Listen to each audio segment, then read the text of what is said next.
Right, so Dion, welcome back. Um, I think we had a successful first chat or a couple of minutes on the first interview, but I don't think we were quite done as yet. So I think we should maybe just touch on a couple of more points. So the last time we spoke, we chatted a bit about the loan operator concept and the ins and outs. So how did the concept start? Where did the concept originate from? To answer that question, I have to go back into the history a bit with regards to Fortis. So one of the core services of the Fortis Group has been rural and farm safety operations since our inception back in 1996. We have always been involved in not only the security side of agriculture, but also have been dabbling in some farming ourselves over the years. All departments have got a finger in the pie with agriculture in some way. So agriculture obviously lies very close to our hearts. We came back from a successful operation, farm safety operation. We were helping farmers in the Limpopo province, and we came back having just exposed a theft syndicate in Limpopo, and we were sitting at HQ after we unpacked the kit and everything, chatting around a braai, when I made a joke and I said, I want to train 10 ladies. Okay. I want to train them to be full-on operators. And then the next time a farmer asks us for help, we send him this team of ladies.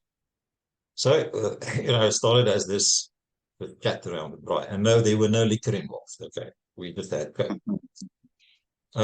And then I just wanted to see the response. Well, the joke then became serious.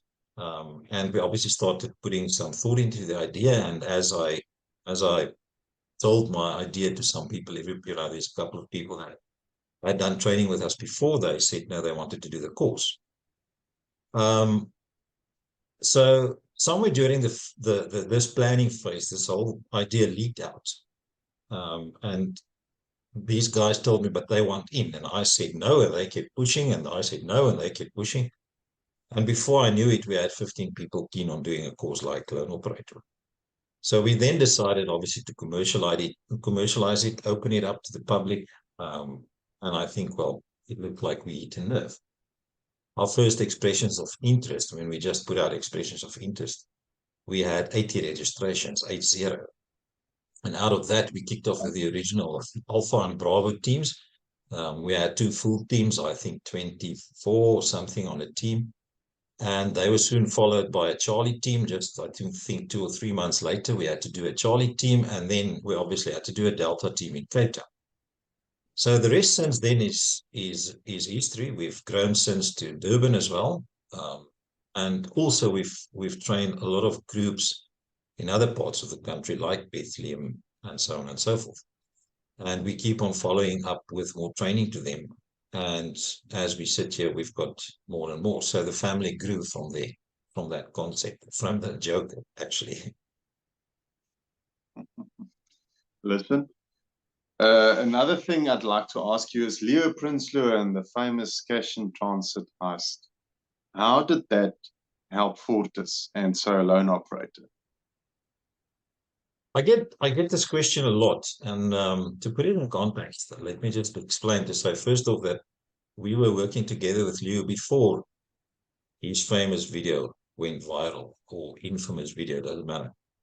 But that specific incident obviously helped the brand with regards to exposure, but it was a very volatile time as well, because Leo's fame obviously now meant new avenues for himself, which he had no choice but to explore.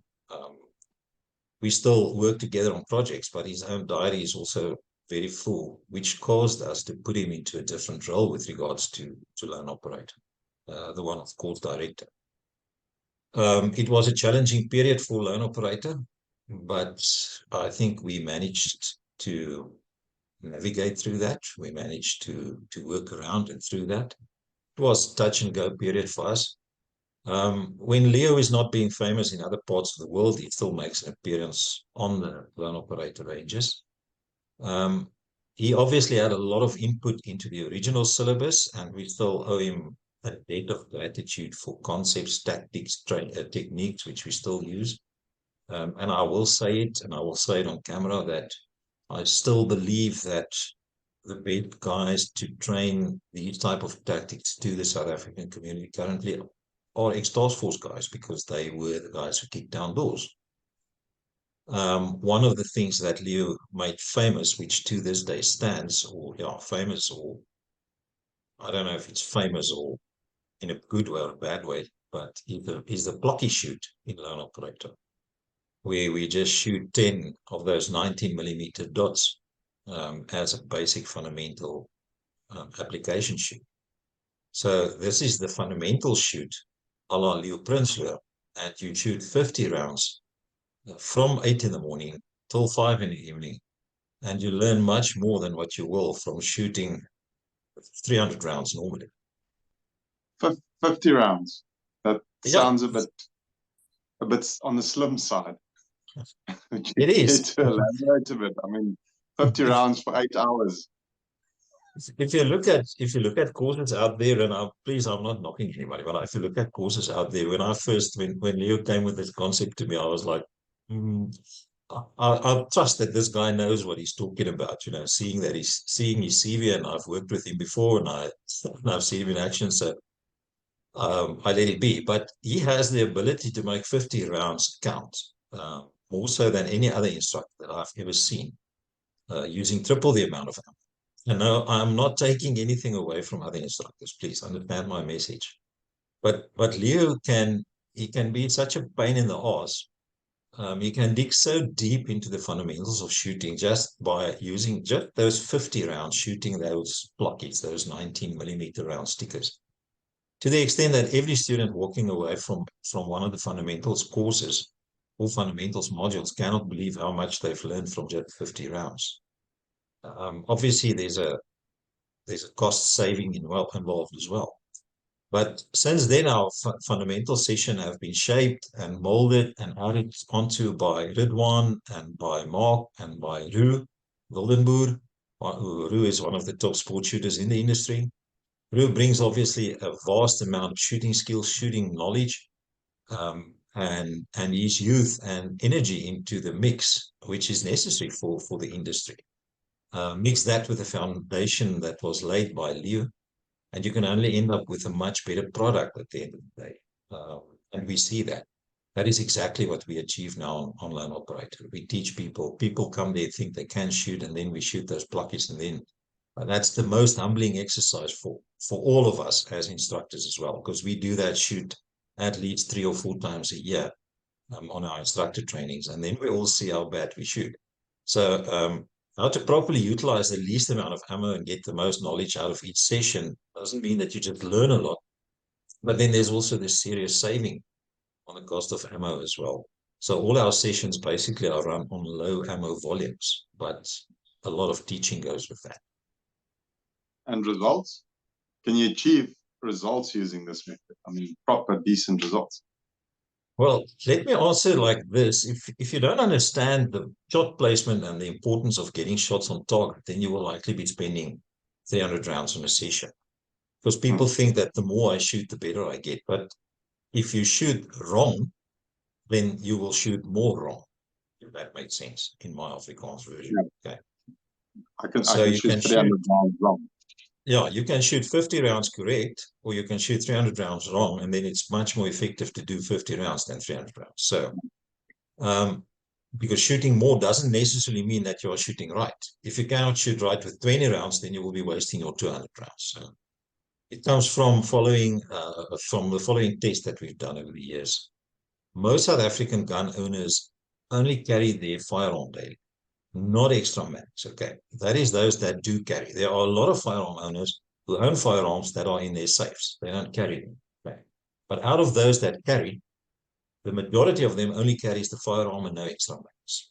Right? We can now safely assume that they only have the one mag, which is in the firearm with them.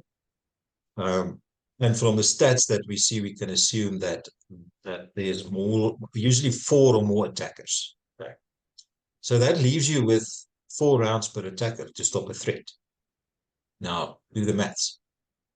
So we obviously build our courses on that exact premise. If you cannot hit the target, then you've got a problem. There's no room for dumping mags in a self-defense situation. You're going to have to make sure that you can place that shot and you can stop the target, stop the threat. We are civilians, okay? And people tend to forget that. We are not military. We are not police. So we need to train with a civilian mindset. We have to be realistic about it. So if civilians only carry that amount of ammo, then that's all they have. So yes, we do get good results. People learn to understand their triggers, and they learn to understand their firearms, and they learn to understand shot placement early on in the course. And then we can we can build on that premise from there as the course progresses. Okay. So except for these methods then, and Leo's inputs and the instructors like Ru's inputs, what else is it that makes Lone Operator such a good and popular course then? I think it's a difficult answer there. And I also get asked this a lot from a lot of players in the industry. I think there's a variety of elements involved that eventually builds up to become a quality product or service. So it's not one thing. Right? Rome was obviously not built in a day or 3. I think the same holds true for a program like Lone Operator. Some of the elements, I'll mention a couple of them. The fact that we have a broad base of instructors, ranging from less experienced instructors to very, very, very experienced guys like Mark Iman and Leo Prinsloo, Shaltis Kuman, Ridwan, and those guys.